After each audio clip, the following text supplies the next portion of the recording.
आज का हमारा टॉपिक है टुवर्ड्स अ न्यू कॉन्स्टिट्यूशन। इसके पहले वाले 2 क्लासों में हम लोगों ने ये तो पूरी तरीके से समझ लिया है कि साउथ अफ्रीका में एक सिस्टम है जिसका नाम है अपार्थाइड सिस्टम। और अपार्थाइड सिस्टम में बेसिकली जो है ना, रंग के ऊपर भेदभाव होता है। और आपको मालूम, जैसा कि हमने पिछले वाले क्लासों में पढ़ा था कि साउथ अफ्रीका के जो वहाँ के मूल निवासी थे, जिनका जन्म ही वहाँ पे हुआ है, वो लोग कलर में काले होते थे, ठीक है ना। और जो अंग्रेज़ों ने वहाँ पे कब्जा कर लिया था वो लोग थे गोरे। तो यहाँ पे अंग्रेज़ लोग ना अपने आप को गोरा समझते थे, और गोरा वो वाकई में थे भी। इसके लिए वो क्या करते थे, पूरे जो काले वाले लोग थे उनके ऊपर अपना हुकूमत चलाते थे। और इसी के वजह से आपने कल एक टर्म पढ़ा, सेग्रीगेशन। सेग्रीगेशन का मतलब क्या था, वाइट और ब्लैक दोनों के लिए पूरा का पूरा सिस्टम ही अलग कर देना। बस का, ट्रांसपोर्ट का, होटल, हॉस्पिटल, है ना, सभी चीज़ का सिस्टम अलग कर देना। इसी को हम लोग कहते हैं सेग्रीगेशन। और हम लोगों ने कल ये भी पढ़ा था कि अब धीरे धीरे जो साउथ अफ्रीका के लोग थे वो लोग अब धीरे धीरे प्रोटेस्ट करना शुरू कर रहे हैं, है ना। और सबसे ज़्यादा जो कारगर एक पार्टी साबित हुई वो था हमारा ANC, अफ्रीकन नेशनल कांग्रेस, है ना। यानी कि उस पार्टी में बहुत सारे अलग अलग प्रकार के साउथ अफ्रीका के लोग, काले लोग इकट्ठा हुए, पार्टिसिपेट किया, और उन्होंने तय किया कि इस अपार्थाइड सिस्टम के खिलाफ प्रोटेस्ट किया जाए। अब प्रोटेस्ट हुआ, उसका रिजल्ट क्या निकला देखा जाए। तो टॉपिक हमारा आज का है टुवर्ड्स अ न्यू कॉन्स्टिट्यूशन। इसमें हम लोग पढ़ेंगे कि आखिर साउथ अफ्रीका में जो प्रोटेस्ट किया गया उसका रिजल्ट क्या निकला। देखिए लिखा हुआ है सबसे पहले, as protest and struggles against apartheid had increased, the white government realised that they could no longer keep the blacks under their rule. जैसे जैसे स्ट्रगल, प्रोटेस्ट अंग्रेज़ों के खिलाफ बढ़ने लगा, वैसे वैसे इस अंग्रेज़ों को, जो साउथ अफ्रीका में रूल कर रहे थे अंग्रेज़, उनको ये लगने लगा था ना कि अब जो है ना, काले लोगों को और ज़्यादा हम रोक नहीं पाएंगे। मतलब कि इनका प्रोटेस्ट करने का जो तरीका था वो लगातार कंटिन्यूअस था, लगातार ये लोग प्रोटेस्ट करते थे और लगातार ये लोग टॉर्चर भी करते थे। यानी कि इधर से भी ये लोग अपना काम कर रहे हैं और उधर से भी ये लोग अपना इसको दबाने का काम कर रहे हैं, लेकिन दोनों एक दूसरे से हार नहीं मान रहा है। लेकिन फाइनली जाके अंग्रेज़ों को अब लगने लगा था कि अब जो है ना, हमको थोड़ा सा अपना तरीका बदलना पड़ेगा, क्योंकि ये लोग और ज़्यादा यदि प्रोटेस्ट कर दिए तो हो सकता है कि कभी ना कभी हमारे ऊपर पूरी तरीके से लोग हमला ही कर दे, है ना। देखो, अंग्रेज़ों के ऊपर इन्होंने कभी हमला नहीं किया मतलब यहाँ पे ये है कि, लेकिन इन्होंने प्रोटेस्ट बहुत किया। चक्का जाम करना, उनके खिलाफ नारेबाजी करना, इन सभी प्रकार की चीज़ों के बारे में इन्होंने बहुत कुछ किया। तो अब धीरे धीरे अंग्रेज़ों को लगने लगा था साउथ अफ्रीका में कि इनको और ज़्यादा अपने अंडर में नहीं रखा जा सकता है, क्योंकि ये लोग धीरे धीरे अब क्या हो रहे हैं, और मजबूत बनते जा रहे हैं, हर एक प्रकार के लोग इसमें शामिल हो जा रहे हैं। चलिए आगे बढ़ते हैं फिर। The white government changed it's policies. अब यहाँ पे जो वाइट गवर्नमेंट था, यानी कि अंग्रेज जो थे, धीरे धीरे अपने पॉलिसी में वो अब बदलाव करने लगे। क्या बदलाव करने लगे, देखो, डिस्क्रिमिनेटली लॉज वेयर इनवैलिडेट। यानी कि जिस भी प्रकार के नियम कानून उन्होंने बनाए थे डिस्क्रिमिनेट करने के लिए, दोनों को अलग करने के लिए, उन सारे प्रकार के नियम कानून को उन्होंने रद्द कर दिया, इनवैलिड कर दिया। कहा कि नहीं, अब किसी प्रकार का कोई नियम कानून नहीं है, सब कोई जो है ना, मतलब थोड़ा बहुत लोगों को छूट देने लगा। बेसिकली आप ये कह सकते हैं, मतलब कि जितने भी प्रकार से भेदभाव किए जाते थे उनको अब धीरे धीरे अंग्रेज खत्म करने लगे थे, क्योंकि उनको डर सताने लगा था कि और ज़्यादा यदि कंट्रोल करेंगे ना तो फिर हो सकता है कि साउथ अफ्रीका के सारे लोग हमारे ऊपर अटैक कर दें। और जैसा कि हमने बताया था आपको कि यहाँ पे 3/4 जो लोग थे वो कौन थे, साउथ अफ्रीका के लोग थे। यानी कि 4 कोने में से 3 कोने केवल और साउथ केवल केवल केवल केवल साउथ अफ्रीका के लोग थे, एक कोना मात्र अंग्रेज हैं। सोचो, यदि तीनों कोना यदि भीड़ जाए उसको मारने के लिए तो कहाँ जाएगा, फिर वो उसका नामो निशान नहीं रहेगा। इसीलिए अंग्रेज धीरे धीरे अब डर रहे थे, ठीक है। अब देखो, ban on political parties and restriction on the media were lifted. देखो, अंग्रेजों ने ना साउथ अफ्रीका के अलग अलग प्रकार के पार्टी के ऊपर इन्होंने बैन लगा दिया था। यानी कि पार्टी किसी प्रकार का एक्टिविटी नहीं कर सकता, मीटिंग नहीं कर सकता, ये सब नहीं कर सकता, बैन लगा दिया था पूरी तरीके से। और साउथ अफ्रीका का जो मीडिया था उस समय पे, न्यूज़, टेलीविज़न जो भी था, मतलब उस समय पे मैगजीन, कॉमिक जो भी था, मतलब उनके ऊपर उन्होंने पूरी तरीके से बैन लगा दिया था। और इन सारे चीज़ों को अब धीरे धीरे वो क्या कर रहा है, हटा रहा है, क्योंकि उनको डर था भाई इन सब चीज़ों के ऊपर और कंट्रोल रहेगा ना तो हो सकता है ये लोग हमारे ऊपर हमला कर दें। आगे, after 28 years of imprisonment Nelson Mandela walked out of the jail as a free man. जैसा कि हमने आपको कहा था कि नेल्सन मंडेला को जिंदगी भर के लिए जेल में, यानी कि आजीवन कारावास उनको सज़ा मिला था। यानी कि आपको पूरा जीवन, आपका जो बचा हुआ जीवन है वो जेल में आपको गुजारना है। लेकिन अंग्रेज़ों ने अस्ता पछता के ना बाद में इसको 28 साल के बाद छोड़ दिया। सोचो, 28 साल लगातार जेल में रहना वो भी एक ही सेल में बंद रहना आम बात नहीं होता है ना। यानी कि 28 साल के बाद नेल्सन मंडेला को अंग्रेजों ने जानबूझ के छोड़ दिया कि चलो जाना दो, इसका तो आधा जीवन यहीं पे ख़त्म हो गया, इसको जाने दो।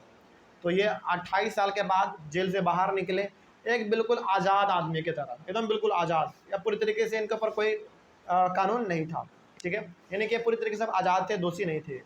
आगे finally at the mid night of 26 April 1994 the new national flag of the Republic of South Africa was unfurled, marking the newly born democracy in the world। अब देखो ये बात हो रहा है मिड नाइट 26 अप्रैल, यानी कि साल हमारा 1994 है, तारीख 26 अप्रैल है, और उसके रात में ही एक नया नेशनल फ्लैग लहराया गया। नया नेशनल फ्लैग लहराया गया, इसका मतलब यहाँ पे है कि साउथ अफ्रीका के जो काले लोग थे उन्होंने अपना एक नया झंडा बनाया, और उस नए झंडे को बना के उन्होंने वहाँ पे आधी रात को फहराया। झंडा आधी रात को फहराने का मतलब यहाँ पे ये था कि अब वो लोग पूरी तरीके से अपने आप को क्या समझ रहे थे, आज़ाद समझ रहे थे, ठीक है। वही बात यहाँ पे लिखा हुआ था, newly born democracy in the world, और यहाँ से दुनिया के सामने एक नया डेमोक्रेसी देखने को मिलेगा, यह ऐसा यहाँ पे इनका कहना था वहाँ के लोगों का।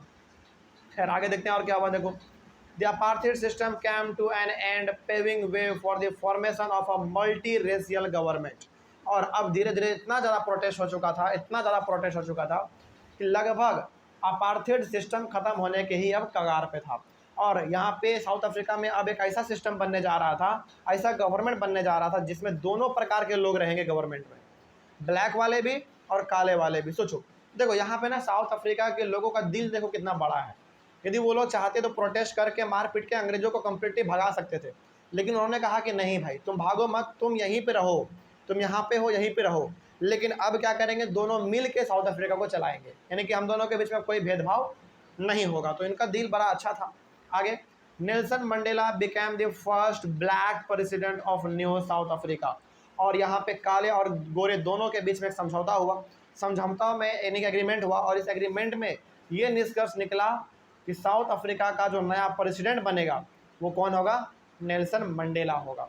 देखो नेल्सन मंडेला ना पहले से बचपन से ही, तो यानी कि जब जवान थे वो, तो जवान से ही वो प्रोटेस्ट करते ही थे, और प्रोटेस्ट करने के मामले में ही वो जेल गए थे।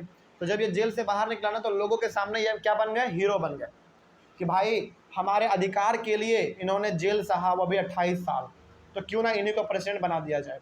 और नेल्सन मंडेला पढ़े लिखे भी इंसान थे, उनको मालूम था क्या सही है क्या गलत है। तो वहाँ के लोगों ने, सभी लोगों ने मिल के, काले गोरे सभी लोगों ने मिल के साउथ अफ्रीका का प्रेसिडेंट उनको बना दिया, और नेल्सन मंडेला साउथ अफ्रीका का पहला ब्लैक प्रेसिडेंट बना। तो यहाँ पे आश्चर्य वाली बात है, फर्स्ट ब्लैक प्रेसिडेंट लिखा गया, इसका मतलब ये हो गया कि गोरे लोग प्रेसिडेंट बहुत बने हैं, लेकिन काले में प्रेसिडेंट जो पहला हमारा बना वो कौन, नेल्सन मंडेला, जो कि खुद साउथ अफ्रीका से ही बिलोंग करते थे। तो ये सब तब हो पाया जब इन्होंने प्रोटेस्ट किया, है ना, उनके खिलाफ मार्च निकाला, उनके खिलाफ नारेबाजी किया, तब ये सब हो पाया। सोचो, जो आदमी 28 साल जेल में गुजरा जिनका, वो बाहर निकलता है और अचानक एक दिन वहाँ का प्रेसिडेंट बन जाता है। सोचो, ये स्ट्रगल नहीं है तो फिर और क्या है ना। और हम लोग अपने 1 साल की तैयारी में रिजल्ट अच्छा नहीं आता है तो हम लोग अपने आप को कोसने लगते हैं। सोचो, ये तो अपना आधा जीवन अपने जेलों में गुजार दिया, उसके बाद जाके ये। लेकिन हाँ, कहते हैं ना सबर का फल मीठा होता है, ऑब्वियस सी बात है मीठा होता है। 28 साल के बाद ये कोई मिनिस्टर ये सब नहीं बने, डायरेक्ट प्रेसिडेंट, यानी कि कंट्री का सबसे टॉप पोजीशन पे चलेगा, है ना। और लोगों ने इनको स्वीकार भी किया, ऑब्वियस सी बात है, करना भी चाहिए था। आगे, new South Africa was based on equality of all races. अब जो ये नया साउथ अफ्रीका बना, ये नया साउथ अफ्रीका ना पूरी तरीके से इक्वालिटी पे विश्वास करता है, यानी कि काले गोरे कोई भी हो, किसी प्रकार का भेदभाव नहीं होगा। पहला बात, मैन एंड वोमेन, चाहे मैन हो चाहे वोमेन हो, हर किसी को इक्वल राइट मिलेगा। डेमोक्रेटिक वैल्यूज, यहाँ पे डेमोक्रेसी के वैल्यू को माना जाएगा। मतलब ये हो गया कि यहाँ पे चुनाव उनाव जो भी होंगे, अब इलेक्शन, ये सब वोटिंग के थ्रू होंगे। पूरा का पूरा डेमोक्रेसी का जो भी नियम कानून होते हैं उनको यहाँ पे फॉलो किया जाएगा, किसी प्रकार का भेदभाव नहीं। सोशल जस्टिस, यानी कि समाज में एक प्रकार का ना शांति का माहौल रहेगा, किसी के खिलाफ न्याय, यानी कि किसी के खिलाफ अन्याय नहीं करना है, ठीक है, ये हो गया हमारा।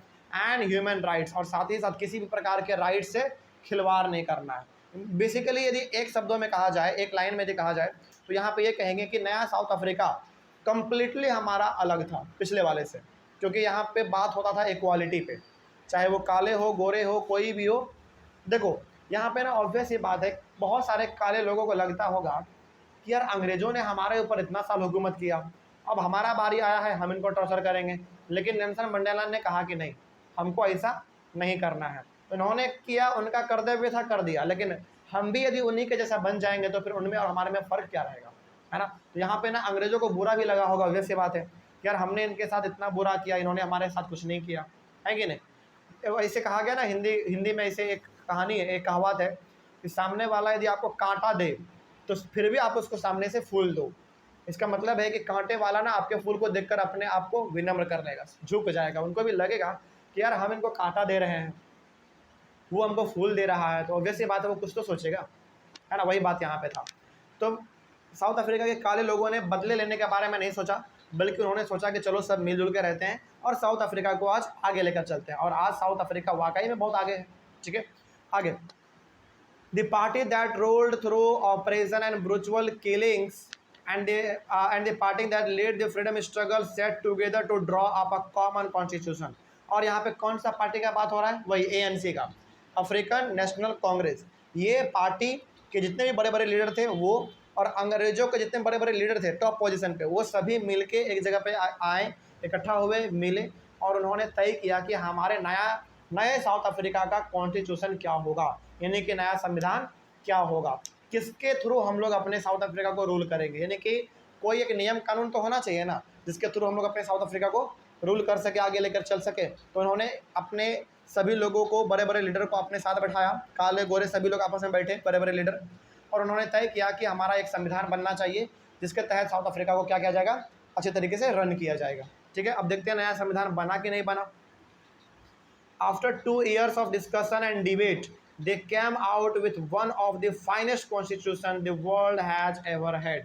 2 साल लगातार डिबेट और डिस्कशन चला, यानी कि किस प्रकार का हमारा संविधान बनेगा, उसमें कौन कौन सी बातें लिखे जाएंगी, कौन कौन से चीज़ों के ऊपर ज़्यादा वैल्यू दिया जाएगा।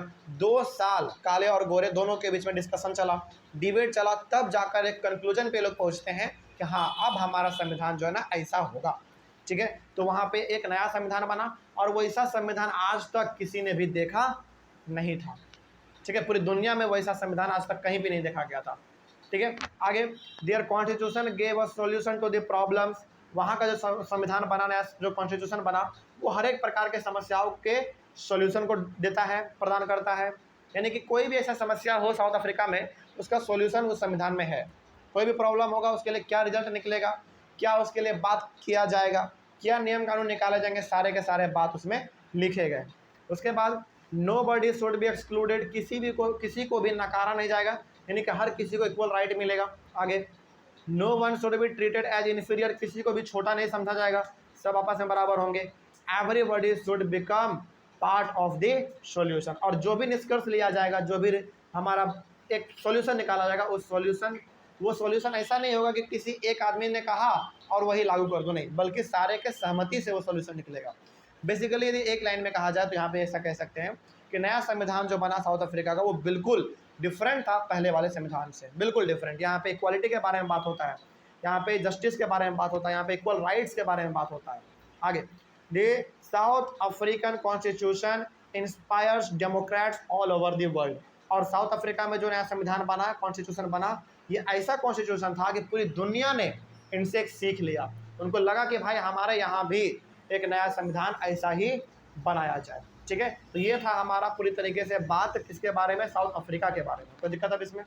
चलिए, तो साउथ अफ्रीका में बेसिकली आप लोगों ने क्या पढ़ा, थोड़ा सा हम लोग 1-2 मिनट के अंदर रिवाइज करते हैं। साउथ अफ्रीका के बारे में आपने ये पढ़ा कि साउथ अफ्रीका में, शुरू से बताते हैं, ठीक है। साउथ अफ्रीका के बारे में आपने ये पढ़ा कि साउथ अफ्रीका के पास पॉपुलेशन बहुत कम था, लेकिन उसके पास रिसोर्स बहुत था। रिसोर्स इस कदर था कि यदि कोई कोयले का खदान खोदा जाता था ना, तो वहाँ से कोयला कम, हीरा मोती ज़्यादा निकलता था। तो अंग्रेज वहाँ पे पहली बार ट्रेड करने के लिए आए थे, लेकिन वहाँ का रिसोर्स देख के उनका मन भाग गया। और जब दूसरी बार ट्रेड करने के लिए आए ना, तो पूरा गोला बारूद, बंदूक, आर्मी वार्मी सबको लेकर आया। इस बार जाएंगे तो कब्जा कर ही लेना है। वो लोग गए, कब्जा किए, और जैसे जैसे वो लोग वहाँ पर रहना शुरू किए, वैसे वैसे वो लोग अपने आप को वहाँ का क्या साबित करने लगे, राजा साबित करने लगे, लोकल रूलर। हमने बताया था आपको, एक टर्म मिला था आपको, लोकल रूलर, यानी कि वो लोग अपने एरिया के अपने आप को राजा मानने लगे। और धीरे धीरे वो लोग वहाँ पे सिस्टम ला दिया अपार्थीड वाला, अपार्थिड के अनुसार ये कहते थे वो लोग कि देखो भाई, हम गोरे हैं मतलब कि हम ऊपर में हैं, टॉप पोजीशन पे हैं, हमको पावर ज़्यादा है, तुम काले हो, तुमको कोई पावर नहीं है, तुमको मेरे अंडर काम करना पड़ेगा। ये सब बहुत लंबे समय तक चला, बहुत लंबे समय तक चला। और इसी का प्रोटेस्ट जो करते थे कौन थे, हमारे एक बहुत बड़े लीडर नेल्सन मंडेला। और इसी के कारण, प्रोटेस्ट करने के कारण, अपार्थिड सिस्टम के खिलाफ जो प्रोटेस्ट करना था, इनके खिलाफ जो उन्होंने प्रोटेस्ट किया, उनके कारण उनको 28 साल जेल में गुजारना पड़ा। ठीक है। और धीरे धीरे प्रोटेस्ट जब बढ़ने लगा, उनको जेल से छोड़ दिया गया 28 साल के बाद। और जाके बाद में वो प्रोटेस्ट इतना भयंकर हो गया, इतना भयंकर प्रोटेस्ट हो गया कि अंग्रेज़ों को यह मानना पड़ा कि भाई अब और ज़्यादा हम भेदभाव नहीं कर सकते हैं, अब थोड़ा बहुत इनको भी छूट देना पड़ेगा। तो नेल्सन मंडेला पहली बार साउथ अफ्रीका का ब्लैक प्रेसिडेंट बन गया। इसके थ्रू हुआ क्या, साउथ अफ्रीका के बहुत बड़े बड़े लीडर, काले गोरे सभी मिल के एक जगह पर बैठे, उन्होंने एक नया संविधान बनाया। संविधान इस कदर बनाया कि हमारा साउथ अफ्रीका कैसे रन किया जाएगा। और नए वाले संविधान जो बनाए गए, उसमें पूरी तरीके से इक्वालिटी के ऊपर बात हो रहा था, जस्टिस के ऊपर बात हो रहा था, इक्वल राइट के ऊपर बात हो रहा था। और साउथ अफ्रीका के कॉन्स्टिट्यूशन इतने तगड़े थे कि उस कॉन्स्टिट्यूशन को देखकर बाकी अलग अलग कंट्री ने भी इंस्पिरेशन लिया। उनको लगा कि हमारे कंट्री में भी कुछ ऐसा ही संविधान होना चाहिए। और आपको जानकर बड़ी हैरानी होगी कि वैसा ही संविधान कुछ हमारे भारत में भी आ जाए, जो कि हर एक प्रकार के लोगों को राइट देता है ना। तो साउथ अफ्रीका और इंडिया के बारे में जब आपको कभी देखने का मौका मिले ना, कभी चलिए मान लीजिए कि आप हायर स्टडी कभी करेंगे, तो इन दोनों के बारे में जब आप पढ़ेंगे ना, तो आपको बहुत कुछ सिमिलरिटी नज़र आएगा। इंडिया और साउथ अफ्रीका में बहुत कुछ आपको सिमिलर नज़र आएगा। हालांकि चूँकि आगे तो हम पढ़े हुए हैं इसके बारे में, तो हमको मालूम है कि इंडिया और साउथ अफ्रीका के बारे में जब आगे चल के आप पढ़ेंगे तो बहुत कुछ आपको सिमिलर नज़र आएगा। कभी आपको साउथ अफ्रीका घूमने का मन भी करे ना, तो आप वहाँ पे जाएंगे ना, तो आपको ऐसा नहीं लगेगा कि हम दूसरा कंट्री आए हुए हैं। वहाँ पे ऐसा लगेगा कि आप इंडिया ही में घूम रहे हैं। क्यों? क्योंकि इंडिया के लोग भी वहाँ पे बहुत सारे हैं, और ख़ास करके हमारे बिहार के भी लोग वहाँ पे बहुत सारे हैं। ठीक है, तो बहुत आश्चर्य वाली बात है ये। खैर इस टॉपिक में कोई दिक्कत है? चलो, ये वाला टॉपिक हमारा कंप्लीट हुआ। अगले वाले क्लास में टॉपिक शुरू करेंगे, बिल्कुल एक नया topic, why do we need a constitution, यानी कि हम लोगों को एक कॉन्स्टिट्यूशन क्यों चाहिए, इसके बारे में हम लोग अपने अगले वाले क्लास में डिस्कस करेंगे। तब तक के लिए थैंक यू वेरी मच।